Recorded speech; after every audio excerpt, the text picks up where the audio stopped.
Hello, and welcome to another chip review. Today is January 11th, 2014, and this is my second chip review of the year.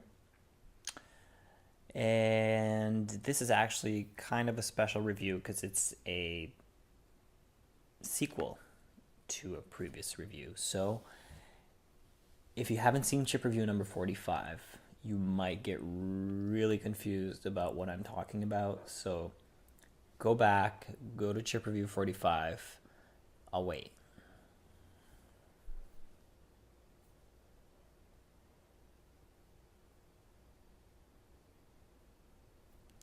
So let's just pretend 7 minutes went by because that's how long it is.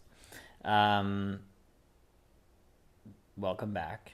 And today I have a chip, but more importantly, I have a bag from...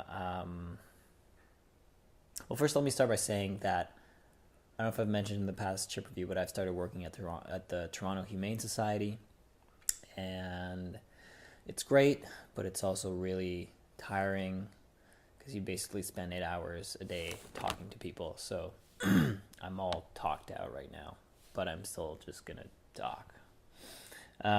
Also, I should probably be finishing up my application to grad school right now, but I am a little bit hungry, and I did get these chips because they're cheap, so might as well eat them first, right? And what else? That's about it. That's all that's going on with my life. I saw cats, and I'm applying to grad school. So this is actually another chapter in the life and times of Uncle Ray. So today we have the Kosher Dill Uncle Rays. I didn't remember they were from Beyond Good ! Trademark brand Uncle Ray's chips. Manufactured by Uncle Ray's LLC. Yeah, Detroit, Michigan. I think I've been over this last time. But yeah. And here's oh hi. Just doing a chip review. This is a picture of Uncle Ray, circa 1958, and the USS Bristol.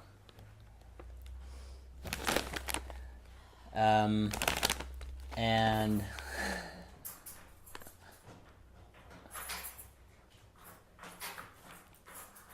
just give her a sec.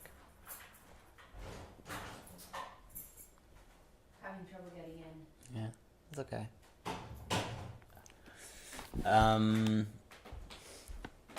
So yeah, this is chapter 11, Thanksgiving at Risk.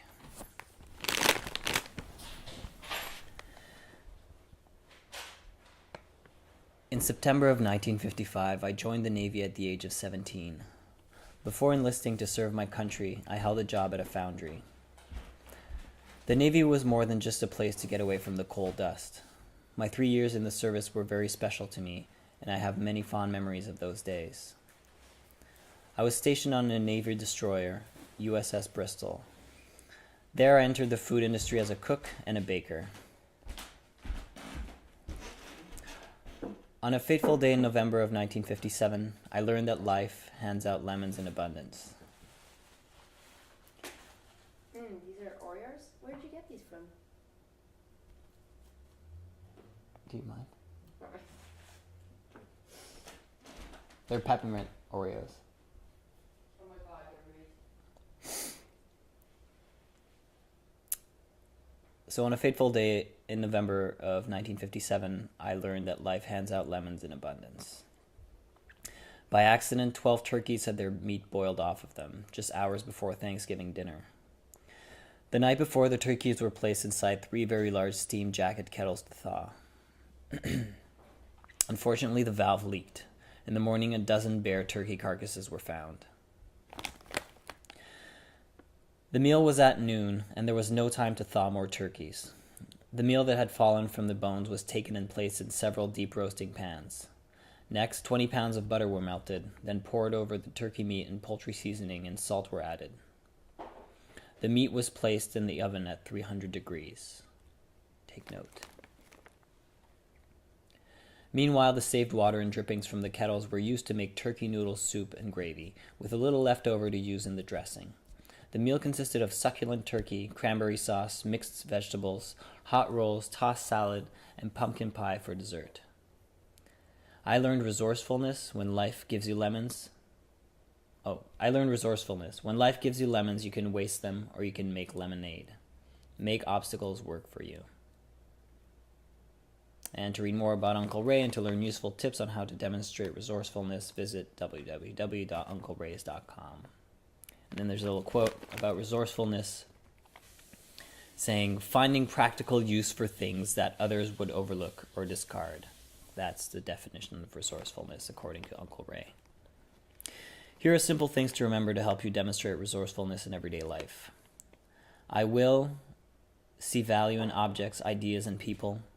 Repair, reuse, and recycle. Make wise use of my time, talent, energy, and mind. Give away or sell what I do not use. And not litter. That is being resourceful, apparently. Yeah, so that's that. So on to the chips. Again, they're kosher dill chips. And the previous ones I had were just the regular salt rippled, but they were terrible, so let's see how these chips fare. They smell like dill. They're very, very, very, very thin. Yeah, they're papery.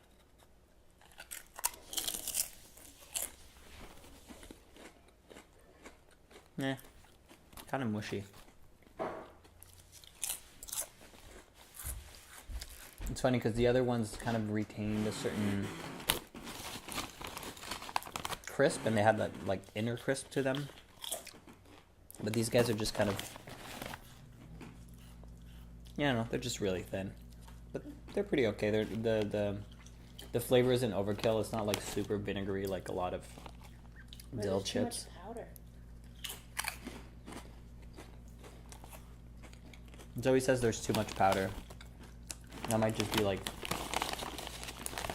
some kind of lactic powder of some sort. Yeah, it's just like onion and garlic powder. But they're pretty okay. They're not like... They're not going to make me feel sick. So yeah, Uncle Ray's. You did better than last time. And your tales are always... great.